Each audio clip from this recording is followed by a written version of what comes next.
First, you must realize that you have no idea before you can know the idea. We scan across all the frequencies if we want to learn anything new. Let us begin. What has physics done for me lately? Furthermore, the equation E is equal mc squared. We have now acquired a fateful power to alter and to destroy nature. That's like when you're in physics and you go to Dreamworld saying, oh, this is a physics excursion. Science. What is it all about? The whole of human history all falls in the dust of one stroke of the nail file. You can't really get to grips with evolution unless you realise what an enormous amount of time. Our own planet is only a tiny part of the vast cosmic tapestry, a starry fabric of worlds yet untold.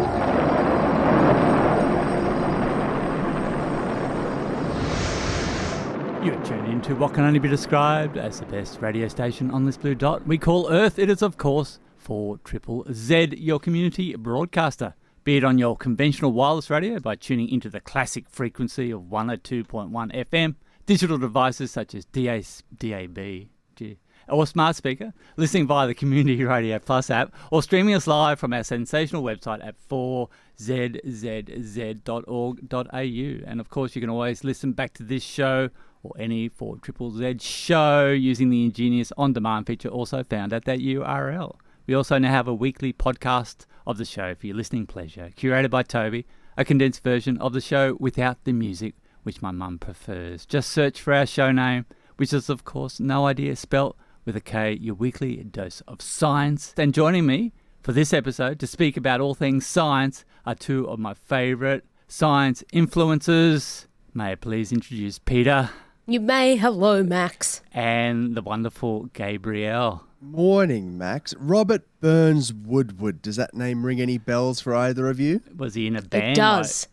A Nobel Award-winning chemist. Really? Oh, wow. Okay. She knows it. She does know it. She does. In 1965, the Nobel Prize for Chemistry. He was best known for his synthesis of complex organic substances, which you might recognize some of the names: cholesterol, cortisone, strychnine, and later in 1971, vitamin B12. Right. But he had a scientific obsession, I think it started a few years after the Nobel Peace Prize, in superconductors. His son vividly recalls his father arriving punctually home one night, 6:25 for dinner, sat down and he said, "I've had an inspiration. I think I can make room temperature superconductor," describing how that would be a material that loses no energy as it conducts electricity over large distances and how that would change the world. He passed away 14 years later at the left behind a big stack of notes, a big, what people call unfinished symphony, which was pages and pages of meticulous drawing, sketching out Woodward's ideas on these organic superconductors. 699 pages of notes to be exact, Max. We're getting so close.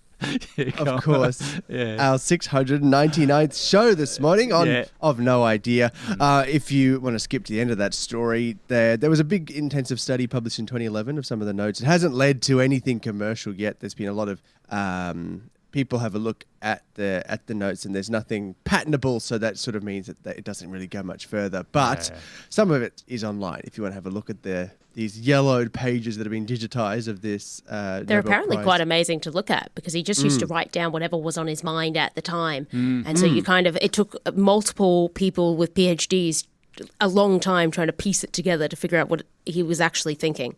So quite cool. But if you prefer to outsource your science thinking to some disembodied voices streaming into your ears via radio waves, in the next 2 hours, going to be right up your alley.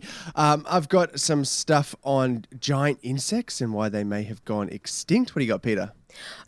I'm talking about some very weird things that scientists have done to fish, and also some more evidence that shipping is hurting whales. Yes. Max? The pilot whales. And I'm just talking about the brain again in my weird science and a bit of space news to round out the show. And we got part one of this.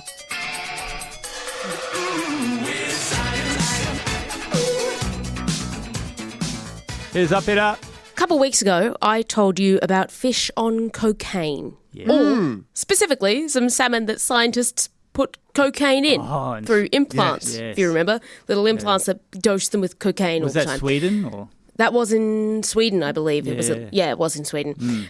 Well, science has been drugging fish again, but I'm not as sure about this one. So the interesting thing about the cocaine You're salmon... cool with the other one. I am pretty cool with the other one, actually. Yeah. It's an interesting thing to do. It's weird, but it makes sense. There's a lot of cocaine in the environment, in those environments specifically, and those exact fish are having trouble reproducing, and we're losing a lot of them. So it is important to figure out what those drugs are doing to their system, because it is happening, so they need to figure out what is going on. Well, this is not the same. The good news is that it's not a hard drug like cocaine. It's magic mushrooms. Oh. Okay. Yeah. Okay. So Issy talked about magic mushrooms last week with this fantastic study that looked at brain changes in volunteers. But that was in humans, and this is... Psych 1, year 1 fish. psych students. They weren't, but they should have been. It was one of the few psych studies that was not in year 1 psych students. Okay. I think maybe that population would have not... The key part of that study is that they hadn't tried magic mushrooms before, and I feel like maybe year 1 psych students have a higher likelihood. Sign me up, So... Psilocybin is the psychoactive compound found in over 200 mushroom species, otherwise known as magic mushrooms. And in the body, it converts to its active form, which is psilocin, which has this really similar shape to serotonin. So therefore, it's able to bind to serotonin receptors in the brain. And then that's what influences your mood, your appetite, and your behavior. And so people have known about magic mushrooms for a while now, I'd say since about the 70s. And there is... growing interest right now of psilocybin as a therapeutic agent for mental health conditions. And we talked about this last week as well. Depression, anxiety, also things like PTSD. All of those are sort of being looked at as to see whether magic mushrooms could help people with them. But even though research is swelling on magic mushrooms in humans, we're apparently missing out on animals, which is sort of my main issue with the study, but we'll talk about that later. Let's just talk about what they actually did first. So this comes to us from the University of British Columbia. QS ranking, please. Oh, is this a North American bias one or not? British Columbia. 120, there you go. Oh, I don't know. 170. So I've written 40, but I'm pretty sure it's 140, actually. Right, and I've just 140. missed a number because we know what 40 is, and it's not the University of British Columbia. Yeah. So all both very close. So these authors say that understanding how magic mushrooms affect aggression and social interaction in non-human animals is an important step towards eventually translating that to human therapeutic contexts. And so I think this is usually where we expect to see mice, but no, this time we're talking about fish. Fish are increasingly used as these so-called animal models because they actually have a really surprising similarity in their build, so their physiology, and their genetics to humans. There's enough similarity that we can use them, you know? Specifically, they looked at mangrove rivulus fish, and they did that because they're little hotheads. They're always aggressive. They're like very aggressive during their social interactions. They make these behavioral changes that like they do these movements with their bodies that are really easy to detect when they're aggressive. So that's what they wanted to look at was aggression. This fish is perfect. But also, crucially, it's one of only 2 self-fertilizing vertebrates, which means... Self-fertilizing? Yes, it can produce genetically identical offspring. So that meant the researchers were able to isolate the drug effects from genetic variability, which is something you can't often do. Usually that's just a thing that you know is happening. And so they bred them, but not like bred them. They just made them they made them make, I don't know, there's not really a word for this when you self-fertilize, but they made more of these fish. And they used 3 genetically distinct lines. So the first from one line, these were the ones that were exposed to the psilocybin / weren't, like they were the test fish. Then there's fish from a second line. They were the stimulus fish, so the ones that made the other ones angry. And the third one was just sort of there to check blood levels and stuff. We're not going to worry about them. For the first phase of the experiment, the main fish, so these main line, were added to a tank containing a stimulus fish, and it was just sort of to see how they react. So at first they had a barrier between them, which meant that they could see and smell each other but not reach, and then after 5 minutes they took it away and they watched how they interacted with each other, because a lot of these behaviours are like charging and stuff like that, so you kind of need to remove the barrier. And then 24 hours, that exact same main fish was put in a tank where there was psilocybin dissolved. Right. And then after they had that exposure for 20 minutes, they were put in the exact same situation. So exact same stimulus fish, exact same main fish, just with some psilocybin. So the main thing that they found is that the shroomed fish didn't move as much. in comparisons to controls, which researchers say mean that indicates this like overall calming effect of the drug.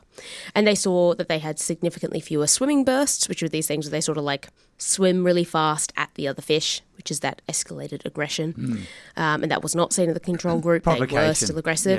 Yeah, sort of like the come at me, bruv. That sort of vibe is what these fish are doing. And then the one thing that they really thought was interesting was that the lower energy social displays, so the social behaviours that were not aggressive, were unaffected. Right. Oh, yeah. So they're saying that essentially this means that it dampens this aggression without broadly suppressing social behaviour. So it's not just sedating the fish, it's sort of modulating this very specific part of their lives, the aggression. But this is where I want to re-raise my original question of why fish? Because the authors do note that this is the first demonstrations of an anti-aggressive effect of psilocybin in any vertebrate model, which is cool. I think my gut instinct was, well, people would volunteer to do this in humans. So why not? Like, why are we making fish do this if we know that humans can? And the reason that they give, and I think it is a decent reason, is that if it was in humans, we couldn't confirm that we're not influencing their behavior. Right? There's so many more variables in this aggression. There's no clear, like you'd have to do all this work to be like, is this an aggressive behavior? Is it something that we know? Like, did they change the way they're walking because of some other reason? So it's borderline impossible to answer those questions in humans, partially because our society is so much more complex, but also because you then have to ask them and all these things. So I think that is a good point as to why they didn't do it in humans. They don't get the clearer results.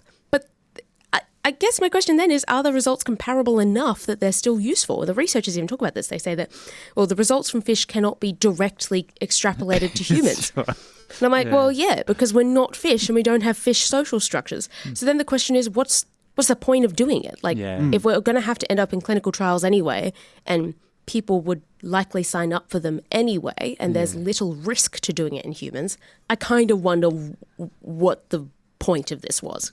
I still think it's interesting. It's always funny to see that scientists have put fish on a substance, but you do kind of have to have a real reason to do it. You can't What's the end game exactly? just willy-nilly give drugs to fish. So yeah, I'm a bit 50-50 on this one. I'm interested to see where it shakes out. Cool.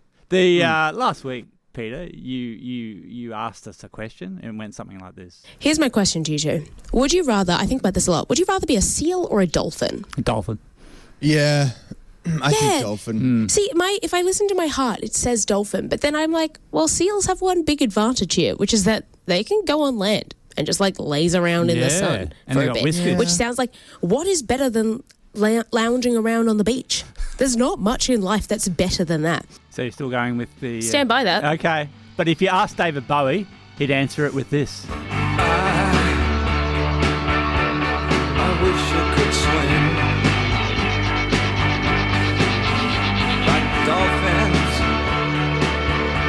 like dolphins can swim. There you go. We just heard from David Bowie with their song Heroes. You tune into 4ZZZ and the show is No Idea with me, Max. We've got Peter, we've got Gabriel, and we've got part 2 of this.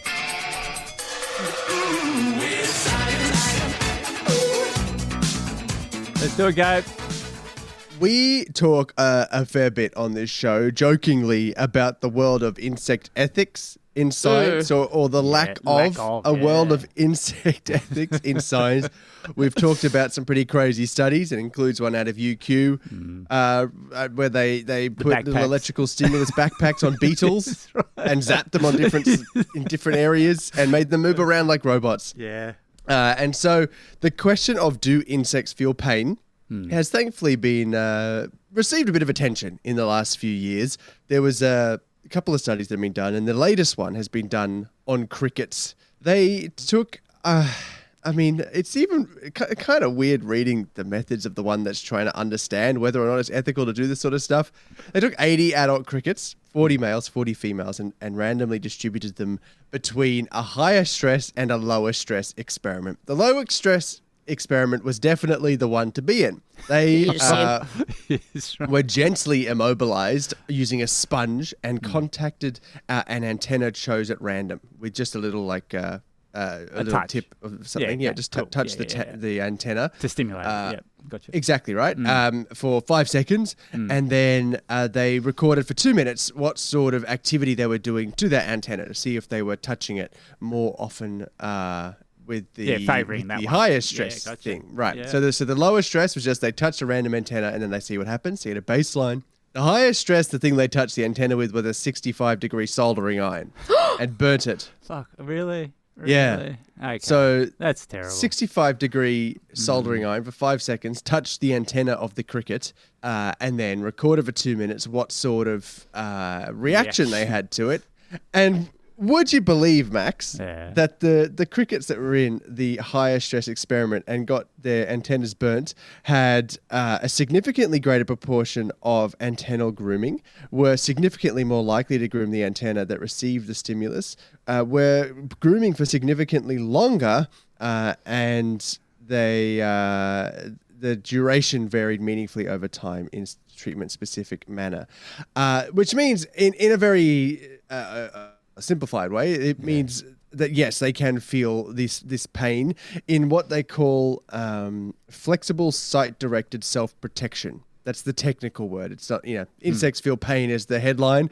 Flexible site-directed self-protection is the actual behavior that they're observing here, which they've confirmed. They confirmed that these crickets can do it. There was a study that was done 2 years ago on bees where they did basically the same experiment, 65 degrees, 2 minutes observing time, and the bees also had this self-protection behavior, which means that insects do feel pain and are responding to it in a way that we would identify as that self-protection from pain, and could have some pretty big implications going forward for hopefully a level of ethical approval for some of these insect-based animal studies.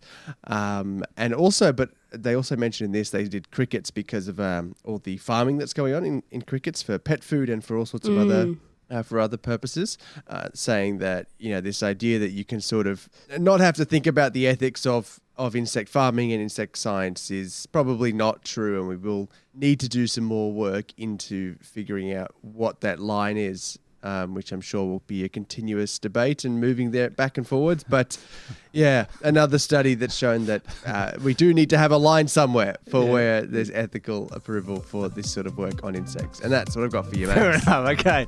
How good is the feeling of finding a nice rock? A nice Have you had rock? this?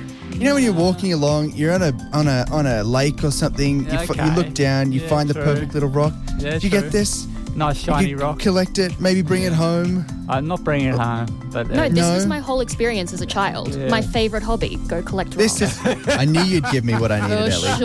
For sure, don't we worry. You're tuned into 4ZZZ. You're tuned into 4ZZZ. And the show is No Idea with me, Max. We've got Issy here. Hello. We've got Gabe. We've got Peta. And we've got part 3 of this.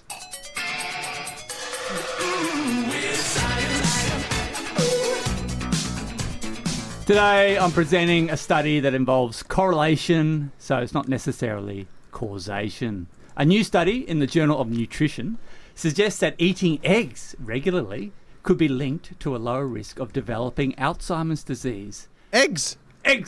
Alzheimer's is excellent. We just stop it now. We'll get back to the playlist. Roll the credits.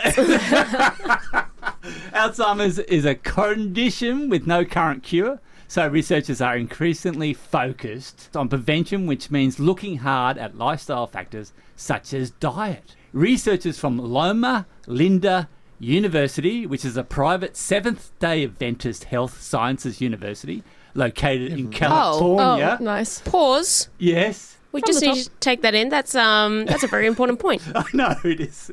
So they would have a QS ranking, right? They do have a QS ranking. Okay. No. It's in 9,000. It's in a range. Yeah. 9,000. 1,300 to whatever that range is. Yeah. 1,600 to 1,700. 1,000 to 1,200. Okay.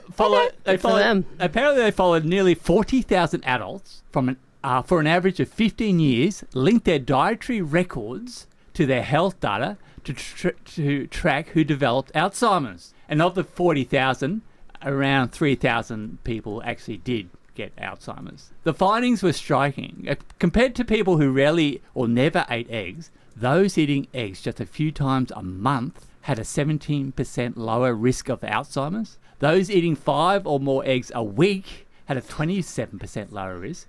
And importantly, this held up even after accounting for age, weight, lifestyle, and a wide range of other foods in their diet. So why might eggs be helpful? They are packed with brain-friendly nutrients like choline and omega-3s for memory and nerve function, antioxidants that accumulate in brain tissue, and vitamin B12, which helps protect the brain from long-term damage. Deficiencies in several of these nutrients have actually been found in the brains of Alzheimer's patients, which makes the connection biologically possible. So as mentioned earlier, this is an observational study, so we cannot say for certainty that eggs directly cause the lower risk. And the study population was skewed towards older, health-conscious Americans, so results may not apply to everyone equally. That said, the findings align with similar research from Finland, Spain, China, and elsewhere, which adds real weight to the conclusion. So the study's takeaway: even a few eggs a week appears to make a difference. They are affordable, widely available, and increasingly looking like generally brain-friendly food.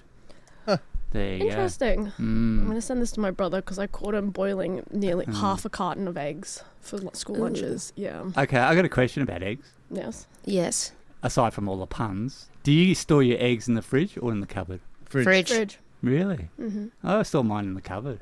You're a Queenslander. Yeah. We're Queenslanders. We are all Wait. Queenslanders. We keep our eggs in the fridge. What are you doing? If we're doing correlation, where do you keep your ketchup or your tomato sauce? In the cupboard as well. In the cupboard as well. Yeah. Interesting. The cupboard What as about well. chocolate? Yeah, everything in the cupboard basically. You keep chocolate in the cupboard. Milk in the cupboard. Max just doesn't have Wine a in the fridge. She's got a cupboard. hole in the ground. It's just one big cupboard. That's right. As toddlers, we all learned our sounds, right? Gabe, what does a cat say? Yeah. Max, what does a chicken say? Cluck cluck. And Izzy, what does a shark say? I'm coming to get you. Yeah. What does the fox say? You tune into 4ZZZ, and the show is No Idea with me, Max. We've got Issy, we've got Gabe, and we've got our friendly neighbourhood marine scientist, Peta. Fish. It's fish! Thank God someone's working on this. I don't know what I'd do without it. Fish are friends, not food. Great start. Gabe, what does a cat say? Yeah. Max, what does a chicken say? Cluck cluck. And Izzy, what does a shark say?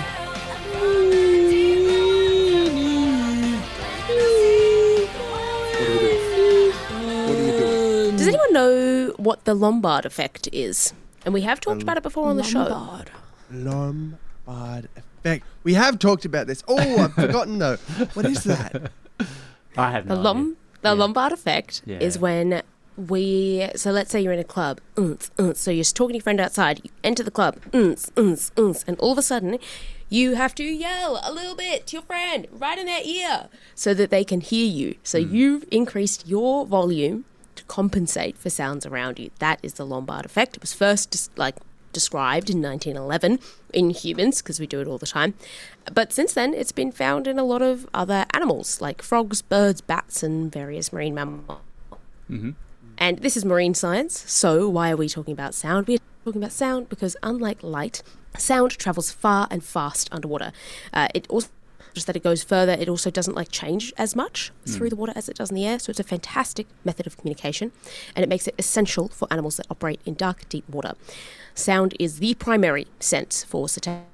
And so the reason I'm talking about it is because sound is important underwater. It's very good underwater. It's a primary method of communication, navigation, finding food for a lot of animals, specifically cetaceans, which is like whales, dolphins, marine mammals. It's also important because we are changing that landscape very quickly. So human noise in the ocean, it comes from lots of different places. Shipping, ferries, drilling, even underwater cables can make some noises. So there's just a lot of noise that we've put in the ocean, and it's now recognized as a pollutant by the European Union and the United Nations. So it's not small, it's a big thing. And it's known to interfere with animal communication, which is called acoustic masking. So this is when animals I don't know, guys, it's sort of like a mask, like when you can't hear something because there's something in the way. So animals will struggle to hear each other, which can disrupt a whole bunch of things. Like there's been studies showing that it disrupts mother-calf bonding, like prevents them from being able to eat properly. They can't have their social coordination of their groups, which is a hugely important thing. So the Lombard effect has obviously been seen in a bunch of other things like frogs, birds, bats, but marine mammals is one of the ones that it is sort of focusing on because we have this problem with the acoustic masking in the ocean, and marine mammals are very well known to use it in their incredibly social societies. But the Lombard effect only says that an individual does compensate, so you do raise your volume. So what it doesn't do is tell you how much that happens. So whether these animals fully compensate by raising their volume enough to maintain the same communication range, or only partially compensate, has been sort of debated. We do know that other marine mammals don't fully compensate. They don't or can't. This is really where the second question is. They either do not or they cannot raise their voice loud enough to get that distance back. Yeah. So this comes to us from Aarhus University in Denmark. Cue us ranking, please. Oh no. Aarhus in the middle of the street. Yeah. In the middle of the street. I don't know where it is, but I assume it's in the middle of some street. 212.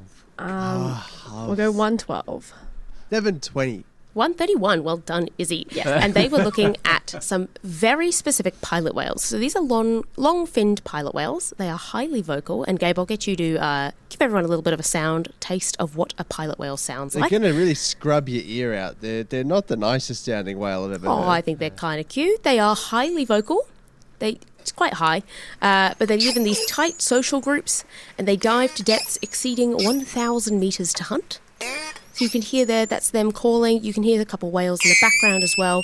I say whales because that's their name, but they are actually dolphins, just giant dolphins. But so the pilot whales that the researchers were interested in inhabit one of the world's busiest waterways, the Strait of Gibraltar. So this is what they hear. Gabe, if you can play the ship's sound. This is their day-to-day life.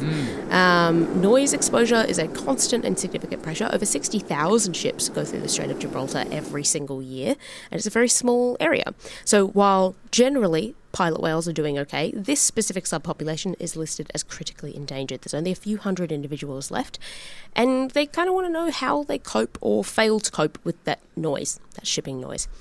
So this is essentially what they did is they put some tags on individual pilot whales using suction cups, which is a very popular way of doing it, and they recorded not only sound, which was very good sound quality, but also depth and movement data. And the reason they wanted to do that is they wanted to show, first of all, they wanted to tag multiple animals at the same social group at the same time so they could figure out which individual produced each call, and then that, with the sort of depth and movement data, allows them to have an idea of what they were doing at the time and why they were calling. So they have a total of 1,336 calls from the 18 individuals, and they sort of put them into a couple of different groups. So low frequency calls, high frequency calls, short pulsed calls, and 2 component calls, that has 2 of the previous list of things. They kind of do 2 things, as the name suggests.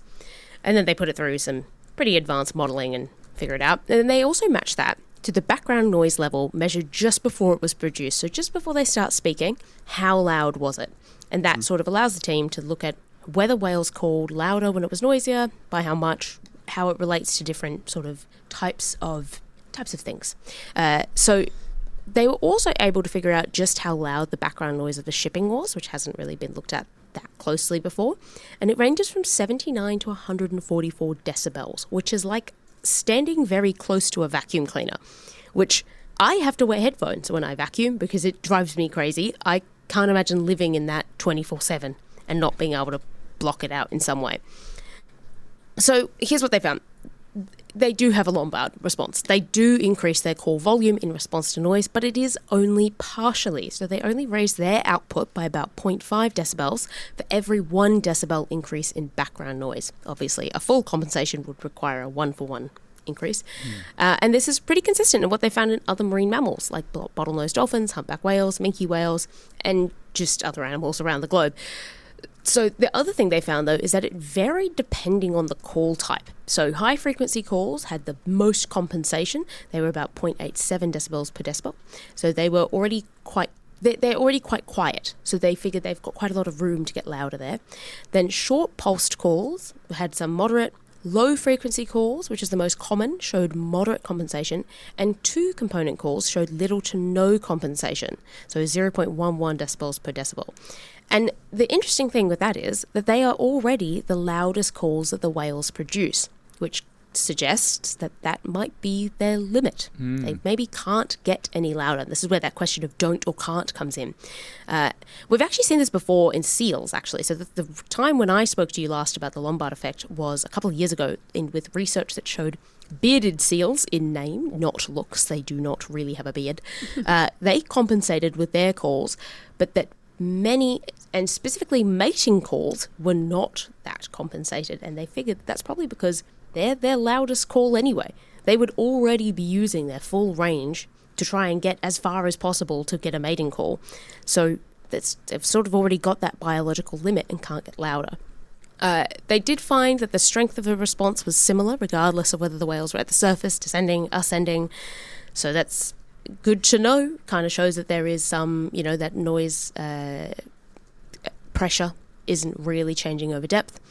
But one of the things they did find that I thought was really interesting was that when there were periods of increased vessel noise, like really increased, the whales didn't sing that much. So they think that they might just go quiet during intense noise events rather than trying to shout over it, which is something they've seen in humpbacks and belugas as well.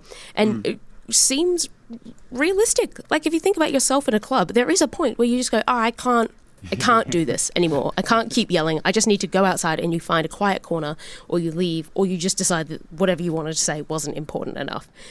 And obviously that doesn't really hold true for them because they can't move to a quiet corner.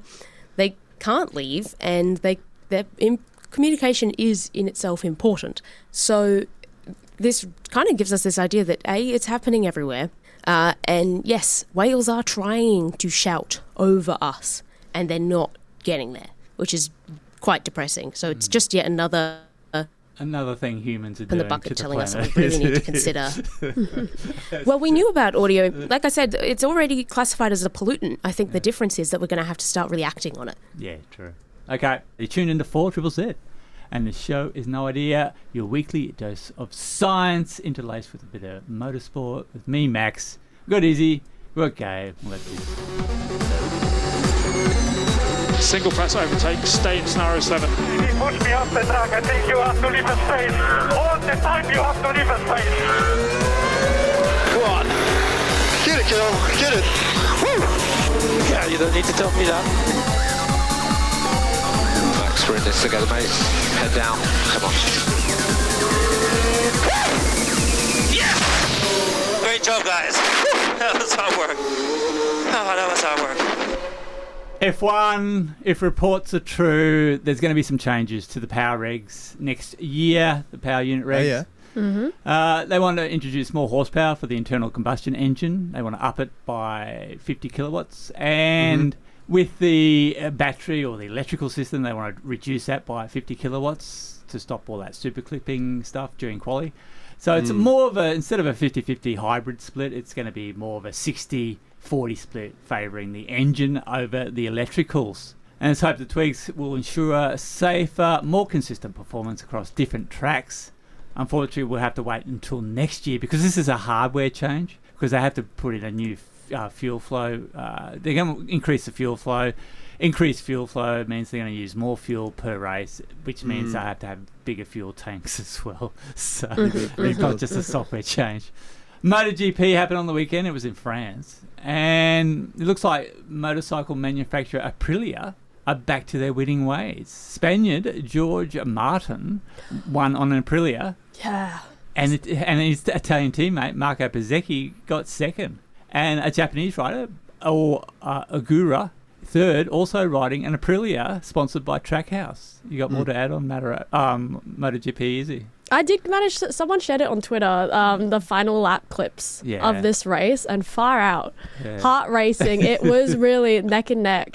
until the very end. So this might be one to watch whilst you're waiting for F1 to come back around. Hit us up with some women in motorsport. Oh, yes. Speaking of, last week I spoke about the Kyoto Cup, which Aussie Joanna Ciconte is racing in. She maintained her qualifying position of second over the finish line in the Fuji Speedway last weekend as part of the opening round of Japan's Kyoto Cup. This is open wheel F4 all-female racing in Japan. We also had Aussie Paige Ratz, who was fighting in the midfield, placing 14th in qualifying and sprint, but finished 15th overall in the feature race. I managed to catch it over the weekend, and to no surprise, I couldn't understand a lick of Japanese, but I managed to get most of the information going on. And it was still a very exciting race to watch. Yeah. It was only, I think, 26 laps, so very short and sweet, but very exciting to see the girls racing through.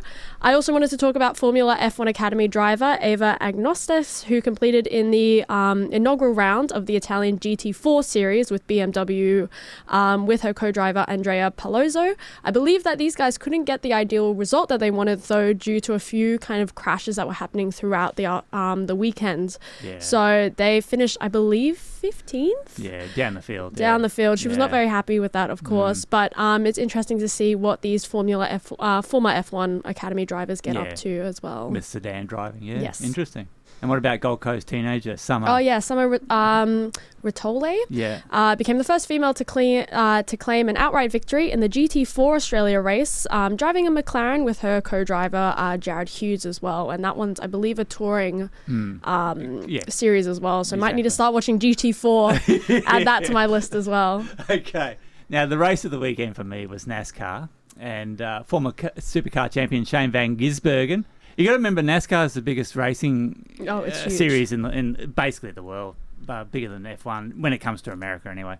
And Shane Van Gisbergen was competing in all three races. He was in the trucks, he was in the feeder series, and also the Cup.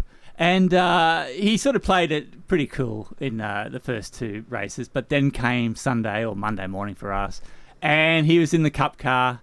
Sponsored by Trackhouse, and he just put on a clinical display on how to drive a road course at Watkins Glen, and he had to come in while it was green flag conditions to get new tyres and fuel. It was like he came in like P26 when he rejoined the field. He was leading the race at that stage, and suddenly he only had like 23 laps to try and pass 25 people. And they were 30 seconds ahead. And so that meant he had to do 1.3 seconds per lap better than the leading drivers. Luckily their tyres were going off and they were in fuel save mode, so he actually managed to do that with 8 laps still remaining. Wow. Far out.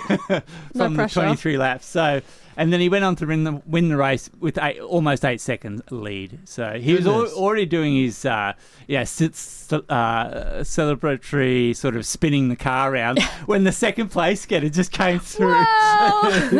And we got a subscriber. I haven't got my sting ready. And so that was the race for me. Anyway, Sail GP also happened on the weekend, Gabe. Did you watch any of that? I did not catch a lick of it. It was in Bermuda. And day one of the regatta saw 4 fleet races, and Australia won the number 2 and number 4 fleet race. And then day 2, Team Australia won another 2 races. Thank you from Lisa from Wutula. Thank you, Wutula, for subscribing. And I'll get that Beautiful. Thing going. I hope they're a NASCAR fan. And then we won Fleet Race 6 and the all-important winner-takes-all final, beating Spain and Germany. So the Flying Roos have increased their lead in the championship to 10 points against Gabe's other favourite team, which is Team GBR. Yeah. I thought they'd win this year. I really did. The GB team. Yeah, but they're second, so they might come back. Flying Roos are holding strong. Yeah. Now, there's a bit of GT racing coming up this weekend, and I only mention it because probably the world's best Formula 1 driver, Max Verstappen, will be competing in his own team, driving a Mercedes GT. And all I can say is Red Bull should get right behind him. I know it's going to be on Red Bull TV. They're going to be showing the whole event. If you're Red Bull at the moment, he's not very happy with the Formula 1 team and the car. He's not happy with the car. He's always disappointed there's another Formula 1 coming up in Canada. So just to keep him happy, I'll be saying, what do you need to win this race at Nürburgring, a 24-hour race, which has been sold out I did see for that. the first time ever. So unbelievable. Okay. And then can I just say a footnote to the whole MotoRap this week as I start to get my cognitive decline. One of my bucket list. You got to eat more eggs, Max. That's what it's telling me. It is known that Max Verstappen and Shane Van Gisbergen keep in close contact. What I want to see is Max and Shane teaming up. Oh, wow. And fully sending it at endurance events around the world. And if I dare to dream, may I please throw in Daniel Ricciardo to create the ultimate endurance team in GT racing. What are your thoughts on that, Gabe?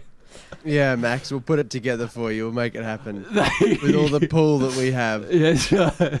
Up this weekend, Catalonia is happening for the MotoGP, and that's about it. Everything else is kicking off in 2 or 3 weeks. Exactly. And we're going to do this for obvious reasons. Thank you, Lisa. You get this.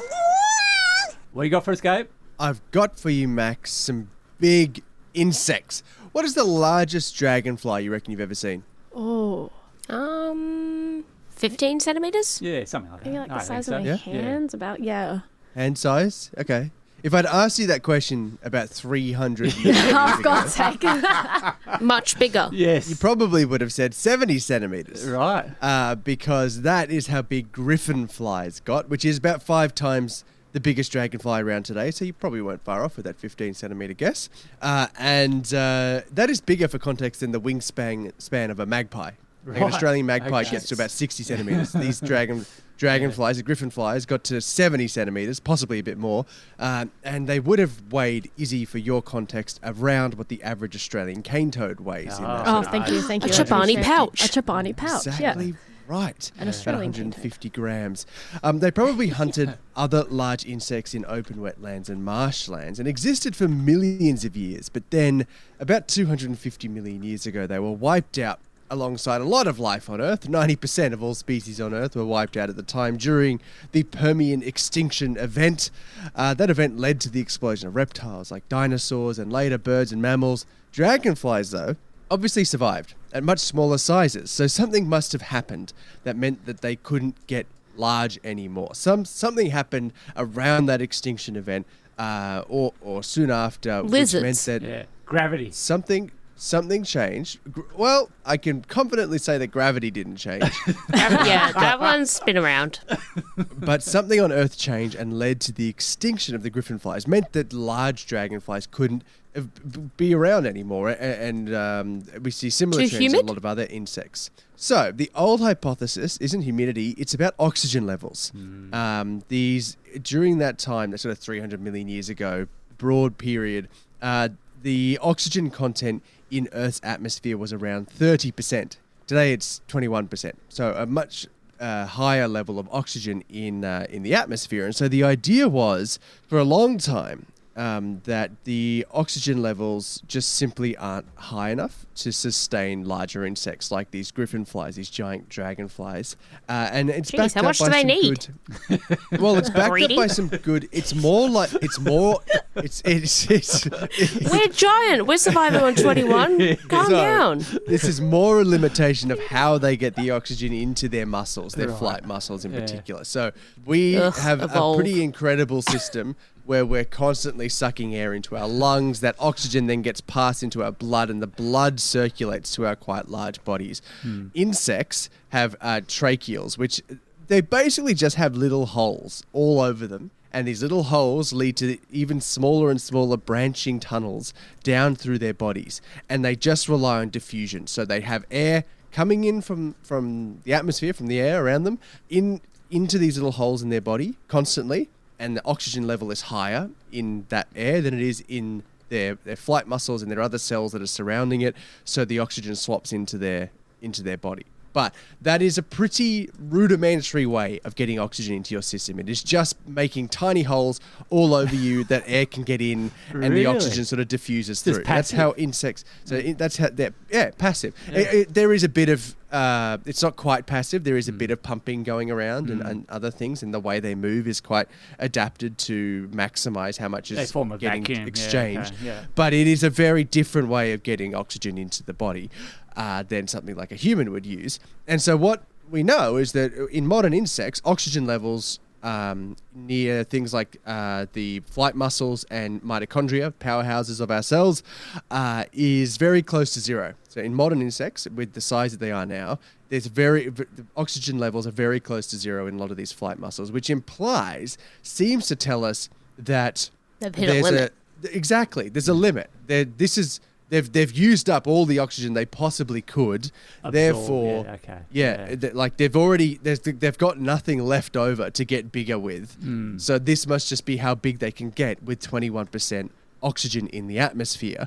And so did they start breeding dragonflies under higher oxygen?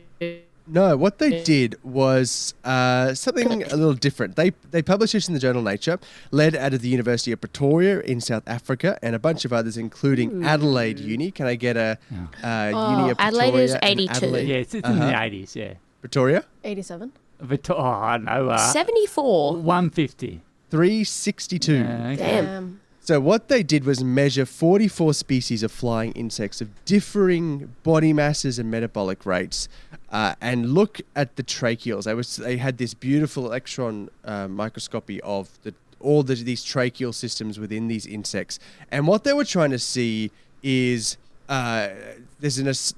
see how much of this tracheal system is in their flight muscles, like how much of the flight muscle is taken up by this oxygen system to get oxygen into them, because you'd assume there'd be a limit of how much you could do before the flight muscles would not work as much, because there's so much air exchange going on that the muscles themselves can't work. What they found is that only about 1% of the cross-sectional area of flight muscles is these tracheals, and in contrast, the blood-filled capillaries in flight and cardiac tissue of some birds and mammals occupies about 10% of the area. They also found that the relative space occupied by these tracheoles in flight muscles of the insects only increases about 1.8 times when their body mass increases 10,000 times. So a 10,000 increase in the size of an insect, the body mass of an insect, only leads to about a 1.8 times increase in the amount of tracheoles they've got going through, the amount of the percentage area that they're using to get oxygen into the system. What all of that shows us is that there is plenty of room within the insect body plan alive today to increase the amount of these tracheoles without weakening the muscle, to increase how much oxygen is getting into the flight muscle without ruining the flight muscle in the process. So there is room to grow for insects alive today. Are we giving insects constructive criticism here? There is no physiological reason why they couldn't grow into the size of something like a griffin fly in today's atmosphere. It is not what we thought for a long time about the oxygen content in the atmosphere. They could get bigger than they are today just by increasing the amount of oxygen exchange they were doing, even though there is less oxygen in the atmosphere. To call it back, the reason they think that giant insects like griffin flies don't exist anymore isn't anything to do with a physiological limit compared to these insects of the past, but because of what is existing around them. There were no birds, a lot less reptiles. Wait, so I got it right predators. with lizards? Pretty much. My first guess was lizards. Yeah, the lizards and then Hell the birds and then the mammals. They think you can't actually execute being a giant insect anymore because there are too many predators that would just completely decimate an insect that large. So their limit is as big as they can get without becoming too much of a target for birds and reptiles and mammals. Yeah. And that's what I got for you. Thanks for that. Beautiful. Because dinosaurs did not go extinct. We know that. Not dinosaurs. Many dinosaurs went extinct, but dinosaurs did not go extinct. We have them all around us. They're called birds. Yeah. I just like to really lay down the law there. As a marine scientist. As a marine scientist, I'm here to talk We got about birds. That's it. The fish in the And it may air. have not been a meteorite.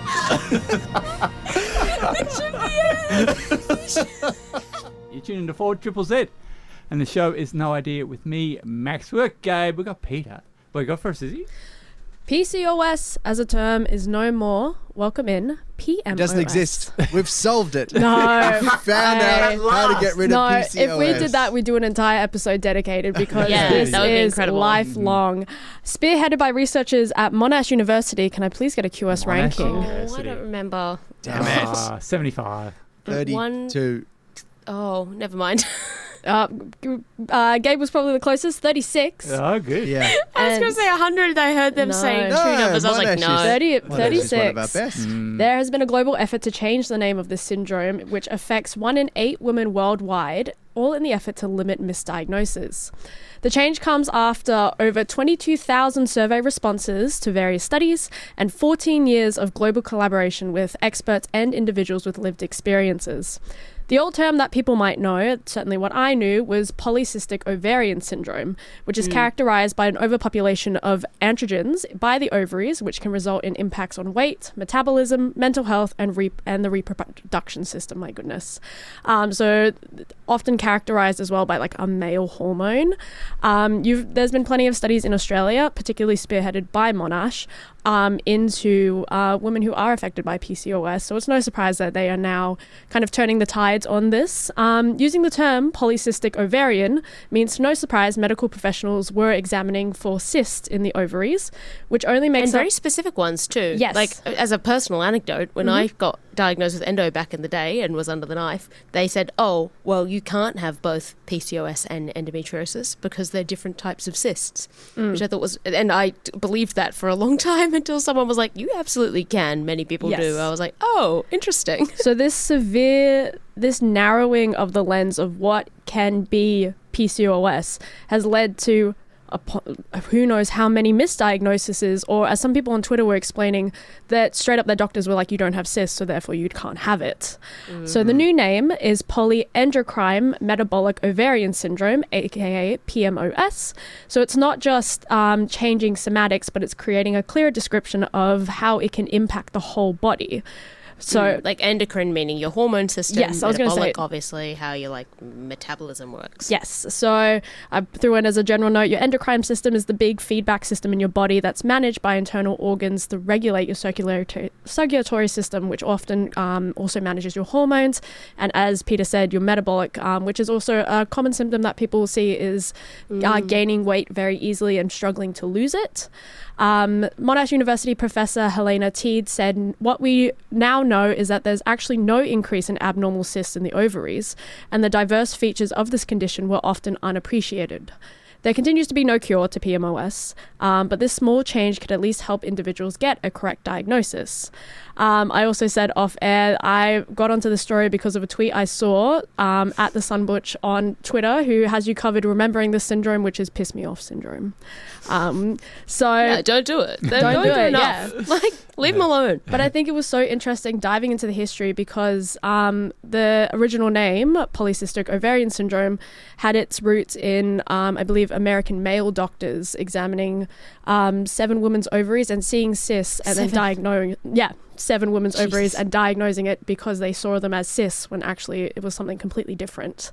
So seeing this term rechanged now 96 years later is quite a cool reminder that science can evolve and adapt, and getting people with lived experience and experts in can really help kind of change the future for a lot of women.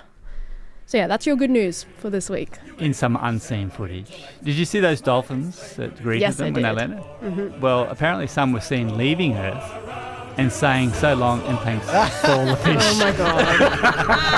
I was wondering where you were going. Oh my God. You tune into 4ZZZ, and the show is No Idea, your weekly dose of science.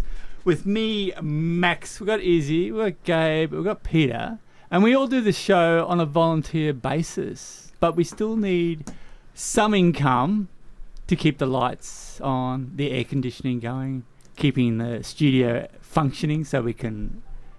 Oh, that's me. Was that you? Yeah.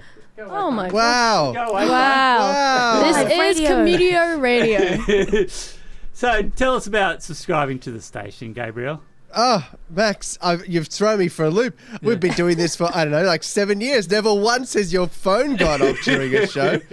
Actually, that's a lie. I have seen your phone go off during a show. Anyway. Hey, look, it is community radio, which means this stuff only happens because we're volunteers on air and people donate to keep the station running. You know, we have a small dedicated team of 4ZZZ staff who keep everything organised and do all that sort of a really difficult and just ongoing work of making a station run. And then all of the costs of the station, or everything like running, keeping the lights on, keeping the radio waves going out, keeping all our music covered and all this sort of stuff, it just requires the donations of listeners, of you listening to keep us going. And if you haven't already, we had an amazing show of support throughout the month of April with hundreds of people supporting 4ZZZ. We were one person short of our stretch target of what we were hoping to hit. But it was amazing to see. And if you missed that bandwagon and you're still keen to check out supporting 4ZZZ, you can do that at 4ZZZ.org.au/support. There's still a monthly sub prize you go into the running to win. I don't know if you have it up, Issy. I do. It is Thrill House Tattoo, which also sponsored our April Atonement prizes last month, but they are a proudly woman and trans/non-binary led studio, prides itself on caring for its clients. They've got you covered with 10 multi-award winning artists in their studio. You can book a consult and follow them at Thrill House Tattoo. They're the only studio named after a Simpsons episode as well. So all the details on 4ZZZ.org.au/support. Subscribe and get yourself something a little sweet. And if you're under 18, it's $25. If you want to subscribe your pet, it's $25. Concession, $40. Full subscription, $80. A passionate, $140. And a super sub, $500 to get your name written downstairs. Job done. Max, you've had some love on the text line for your music choice today. Ferguson's song, absolutely stunning. Thank you for introducing this to me. And Salty texting in, no idea that that was 2 very country songs in a row. Love it. I can't talk about the songs. He's cut me off. Because if I talk about it now, then it doesn't work with the podcast because they have to cut this bit out about the Max!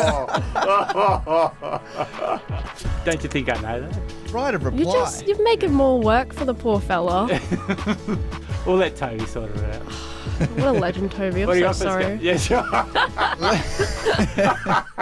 No idea. Space news.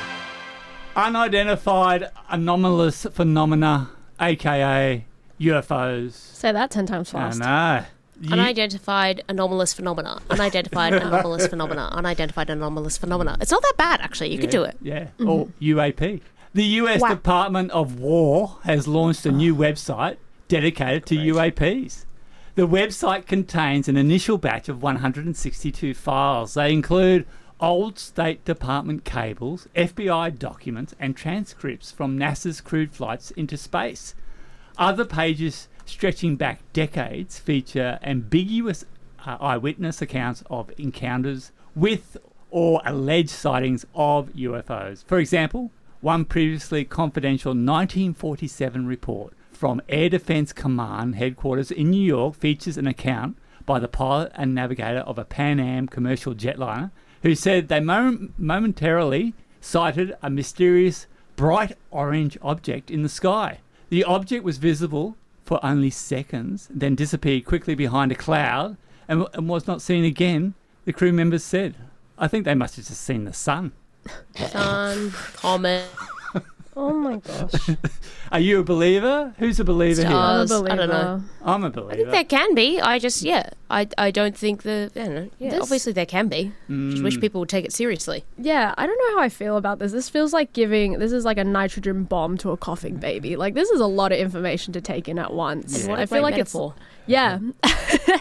There's just so much information going on. I don't think I can truly comprehend all of this. I'm pulled up the website now. I'm like, this is so much. Anyway, let's talk about spacecraft that are reaching end of life. Mm-hmm.